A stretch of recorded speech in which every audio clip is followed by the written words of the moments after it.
Yo. What's good, y'all, man? We got a Fantastic Four first test screening reaction. Feel me, man? So like it or somebody trying to hit the bell if you're new. And yeah, let's see the reaction on the test screening, man. You feel me? I hope it's good, even though I'm gonna watch it regardless of what, you know what I'm saying, they say, if it's true and false. But you know, I'm still gonna watch it. But yeah, let's see the first test screening. You know the reaction.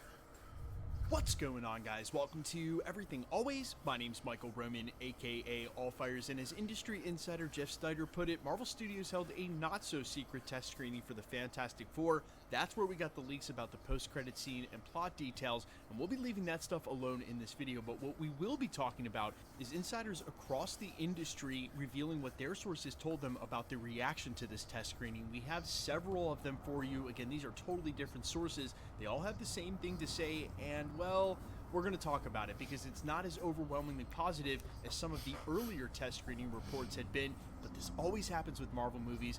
I actually have a lot of context to add. We're going to add the normal spoiler warning and break down the first reactions coming from industry insider sources about the test screening Marvel Studios just held for the Fantastic Four. But first, if you could grab the subscribe button. We do daily Marvel content at the channel. That's all we do. Thanks to everyone who's been subscribing lately and helped grow the community here at the channel at a breakneck pace. And if you haven't already, I would just kindly invite you to do so. It's the #1 thing you can do to support us as content creators. Plus, it'll enter you for all the giveaways. Stick around to the end of the video. We get into all the giveaway stuff again there.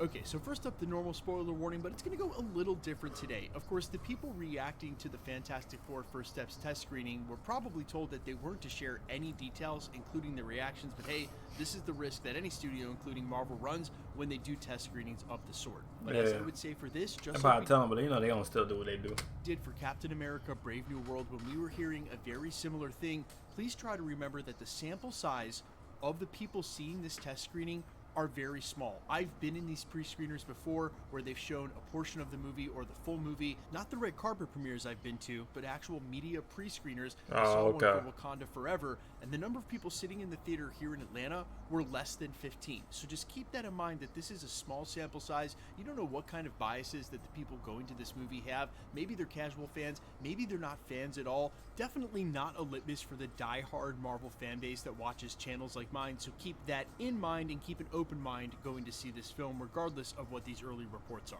We'll go ahead and start with industry insight. I always had though. I always kept over my. I still watch them even though I hear about them.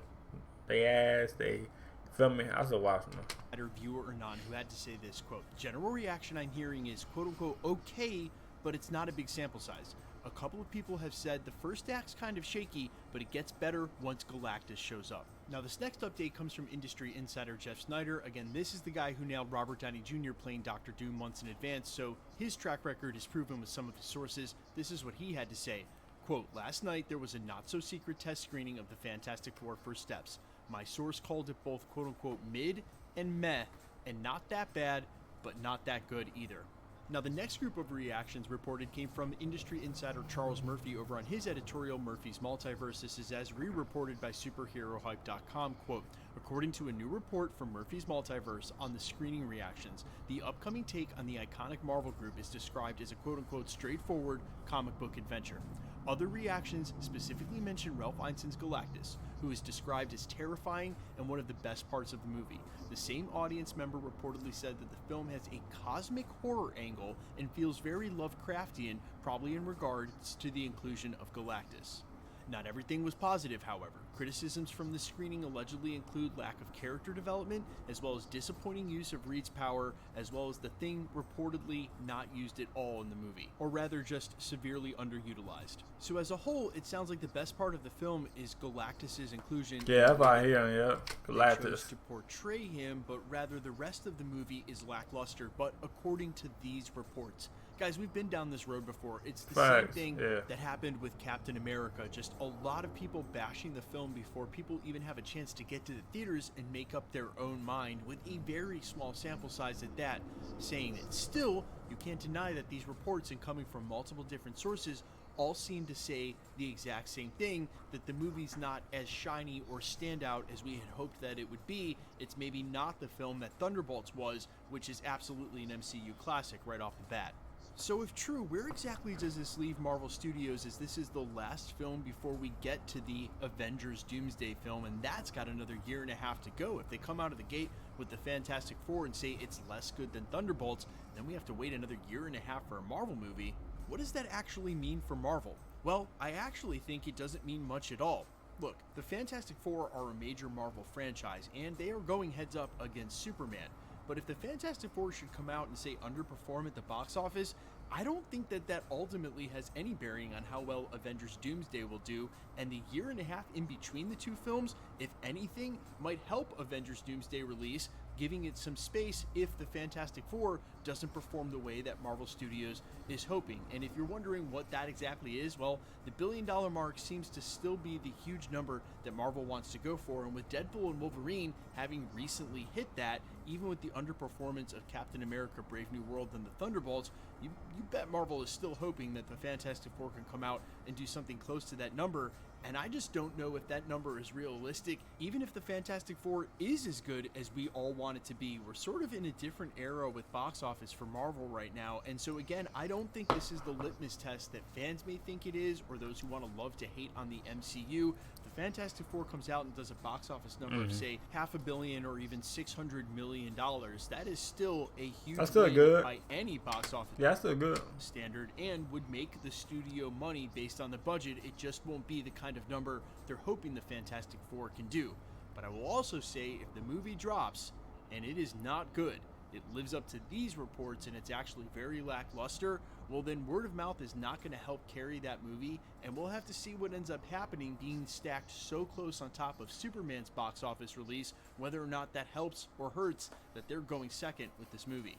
Ultimately, guys, I am super optimistic about the Fantastic Four. I think this movie is going to be great, and even if it isn't one of the best films, we still got a great Thunderbolts movie this year, and this will do a lot in setting up the team and these characters for Avengers Doomsday. I think it's going to do its job. There are a lot of Marvel movies and TV shows specifically that do struggle with pacing sometimes or tone, and so to hear that maybe it gets off to a rocky start in the first act but really picks up speed with Galactus, I have no doubt at all. And honestly, again, there's a diehard fan base intrinsically that watch channels like mine in our little corner of YouTube, and we're probably going to like a lot of things that maybe other fans aren't that into. But when you think about randoms coming in off the street and what the zeitgeist sort of says about Marvel right now, I can't really help but think that these reactions to the movies are just coming from people who don't really care at all, and I'm not really sure I care about what their reaction is to this film. But you guys let me know all your thoughts down below. Are you buying into the hype or lack thereof? What do you think about what you've seen from the trailers so far?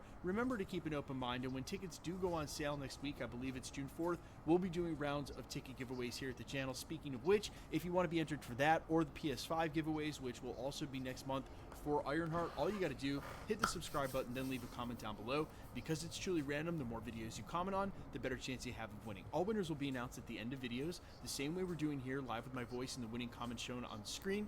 The best way to keep up with the content has always been to hit the notification bell with all notifications turned on. And as always, if you like today's video, I'd appreciate it if you'd hit the like button. My name's Michael Roman. You can find me in a couple of places, Instagram and Twitter at IamFires. You can also find me on Spotify, YouTube, Amazon, Apple, iTunes, wherever you listen to original music under the name AllFires. And while I sincerely appreciate you checking my music out, thanks for checking this channel out. Stick around. We'll be posting again real soon. Anyway, man, like it to my channel.